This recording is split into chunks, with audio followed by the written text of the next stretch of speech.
Are there any other questions from the group? If so, please do provide your questions in the chat box. We'll give it a couple minute or two, and if I don't get any more questions or we don't get any more questions, then we'll end the webinar.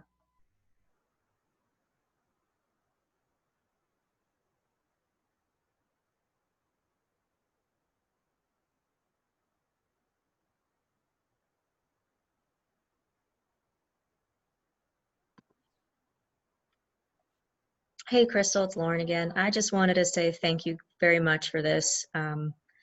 As somebody who started participating last year, it's been hard to kind of wrap my head around it, and people have been giving me great conversations and great resources, but I really appreciate today's effort as well. Thank you, guys.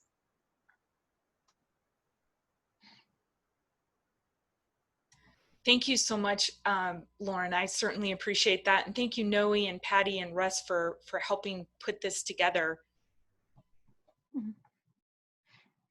Yeah, and I think in conversations with Crystal and Patty, you know, one thing that we would like to be better at in order to kind of help you guys help us is when we do have subcommittee meetings or have a request to you all for comment, be better at providing you guys the background. And, you know, we kind of want to do a little bit better than just sending out an email saying, hey, we would like this information. Do you have any comments?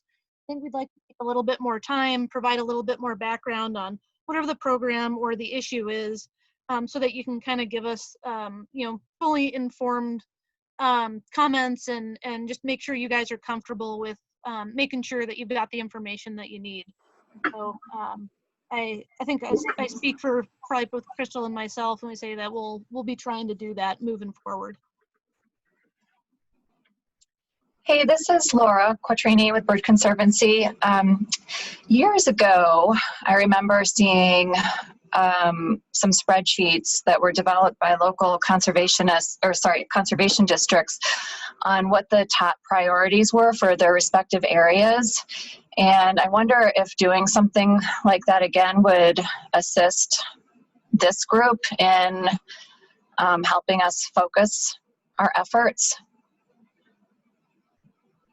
I guess my question is, how much do we involve the conservation districts in providing that information?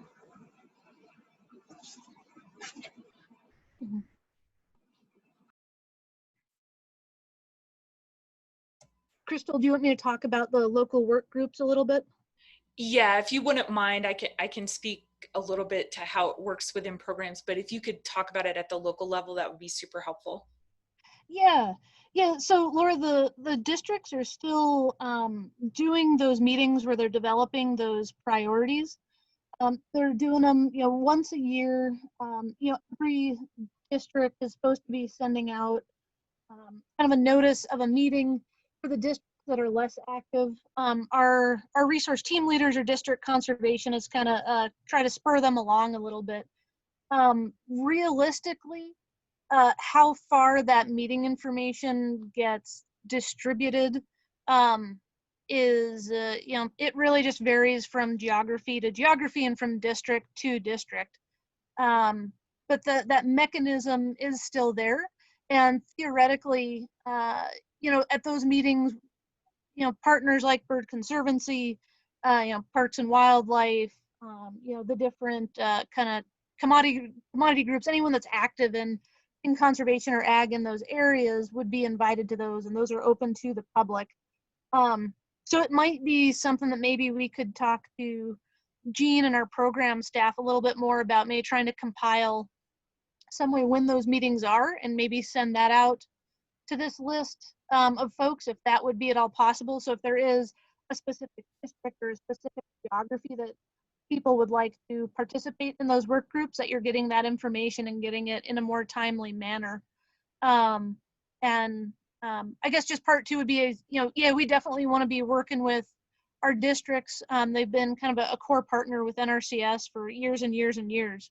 So any opportunity to engage and work closely with them, we're wanting to do.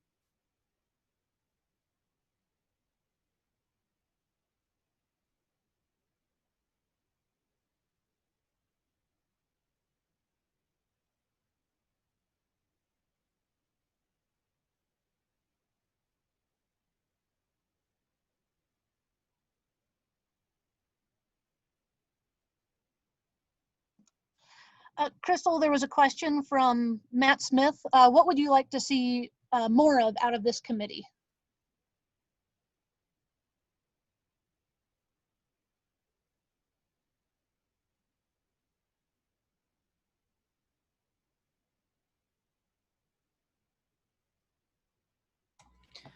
Apologies, my mute button didn't want to unmute.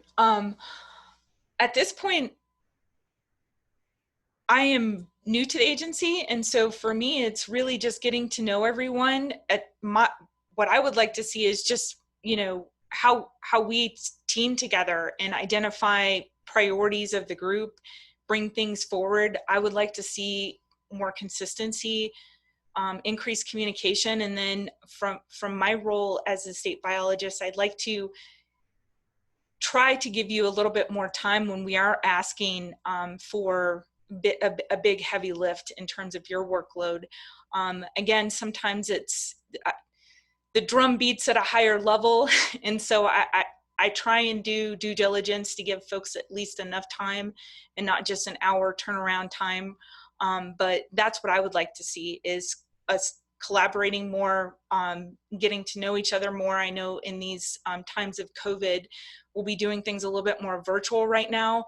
So I'd like to hear what others might like to see from the group that are on the call.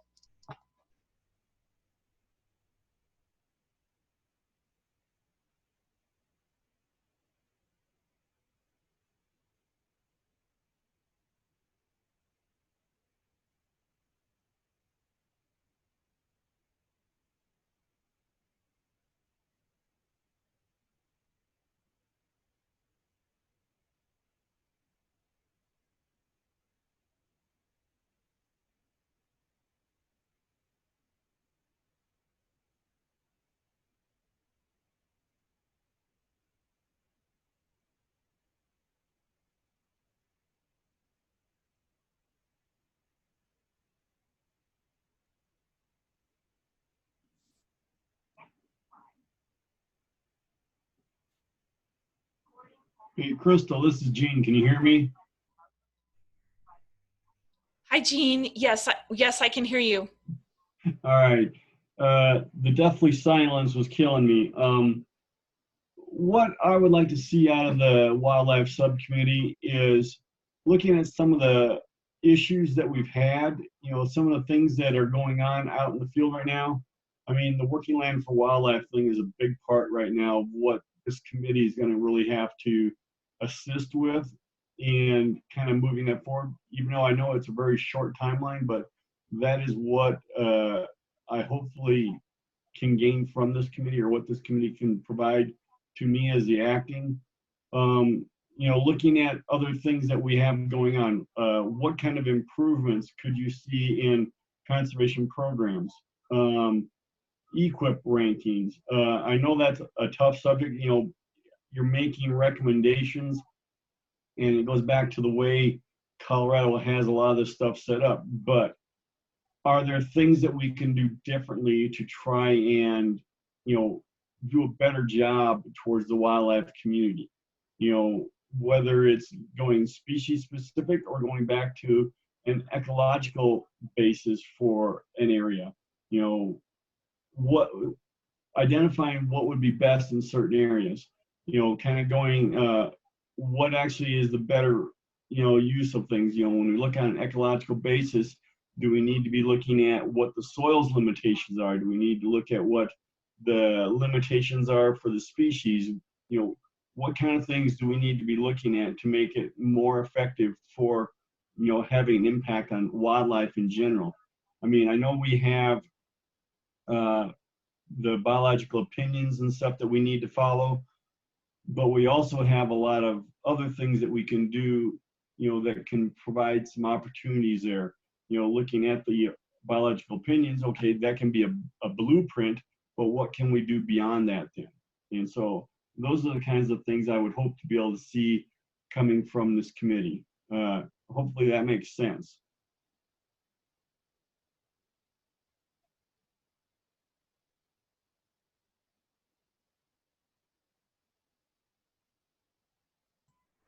Thanks, Jean.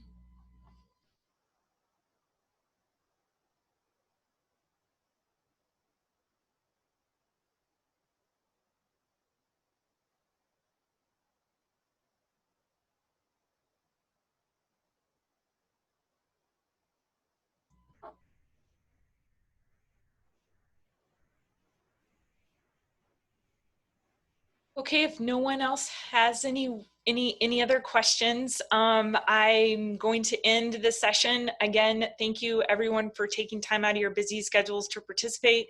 Thank you, Noe, for presenting. Thank you, Seth, for talking about Restore Colorado. And yeah, great questions. Looking forward to meeting again in the near term.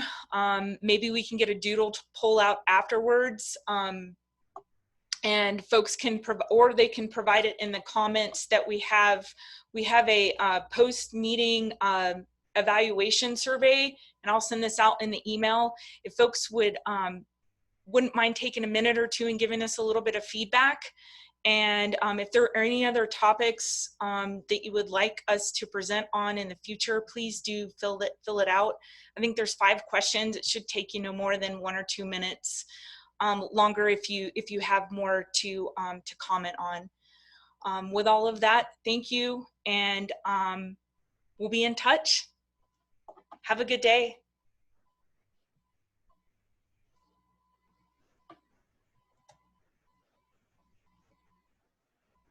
Thank you all. You as well. All right, thanks everybody.